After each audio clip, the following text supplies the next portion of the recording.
L'Exode, chapitre 14.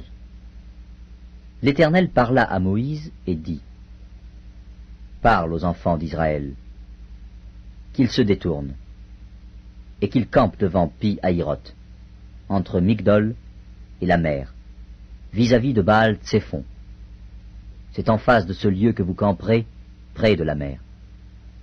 Pharaon dira des enfants d'Israël: Ils sont égarés dans le pays. Le désert les enferme. J'endurcirai le cœur de Pharaon, et il les poursuivra. Mais Pharaon et toute son armée serviront à faire éclater ma gloire, et les Égyptiens sauront que je suis l'Éternel. Et les enfants d'Israël firent ainsi. On annonça au roi d'Égypte que le peuple avait pris la fuite. Alors le cœur de Pharaon et celui de ses serviteurs furent changés à l'égard du peuple. Ils dirent: Qu'avons-nous fait en laissant aller Israël, dont nous n'aurons plus les services?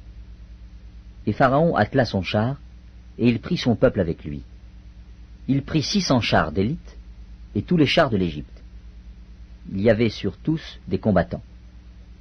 L'Éternel endurcit le cœur de Pharaon, roi d'Égypte, et Pharaon poursuivit les enfants d'Israël. Les enfants d'Israël étaient sortis la main levée. Les Égyptiens les poursuivirent, et tous les chevaux, les chars de Pharaon, ses cavaliers et son armée, les atteignirent campés près de la mer, vers Pi-Hahiroth, vis-à-vis de Baal-Tsephon. Pharaon approchait. Les enfants d'Israël levèrent les yeux, et voici, les Égyptiens étaient en marche derrière eux. Et les enfants d'Israël eurent une grande frayeur, et crièrent à l'Éternel. Ils dirent à Moïse: N'y avait-il pas des sépulcres en Égypte, sans qu'il fût besoin de nous mener mourir au désert? Que nous as-tu fait en nous faisant sortir d'Égypte? N'est-ce pas là ce que nous te disions en Égypte? Laisse-nous servir les Égyptiens, car nous aimons mieux servir les Égyptiens que de mourir au désert. Moïse répondit au peuple: Ne craignez rien, restez en place, et regardez la délivrance que l'Éternel va vous accorder en ce jour. Car les Égyptiens que vous voyez aujourd'hui, vous ne les verrez plus jamais. L'Éternel combattra pour vous, et vous, gardez le silence. L'Éternel dit à Moïse: Pourquoi ces cris? Parle aux enfants d'Israël, et qu'ils marchent. Toi, lève ta verge, étends ta main sur la mer, et fends-la. Et les enfants d'Israël entreront au milieu de la mer, à sec. Et moi, je vais endurcir le cœur des Égyptiens, pour qu'ils y entrent après eux. Et Pharaon et toute son armée, ses chars et ses cavaliers, feront éclater ma gloire. Et les Égyptiens sauront que je suis l'Éternel, quand Pharaon, ses chars et ses cavaliers auront fait éclater ma gloire. L'ange de Dieu, qui allait devant le camp d'Israël, partit et alla derrière eux. Et la colonne de nuée qui les précédait partit et se tint derrière eux.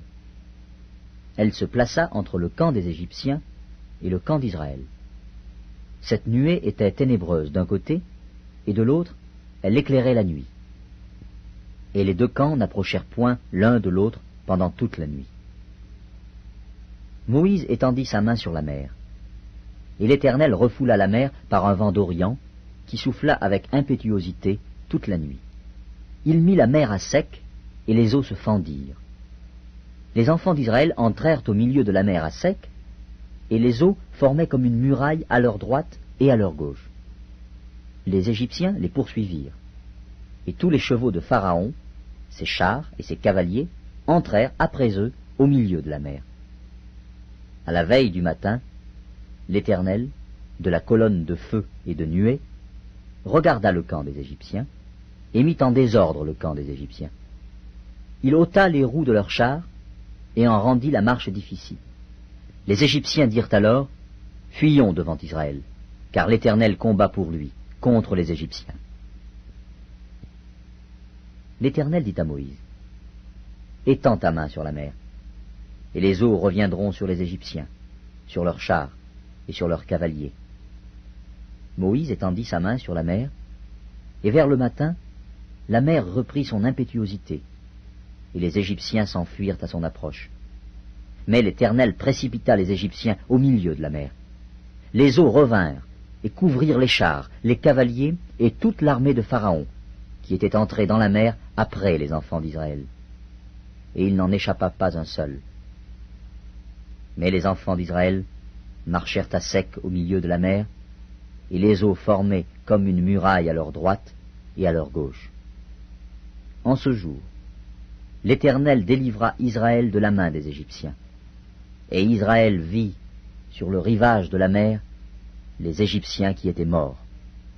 Israël vit la main puissante que l'Éternel avait dirigée contre les Égyptiens, et le peuple craignit l'Éternel, et il crut en l'Éternel et en Moïse, son serviteur.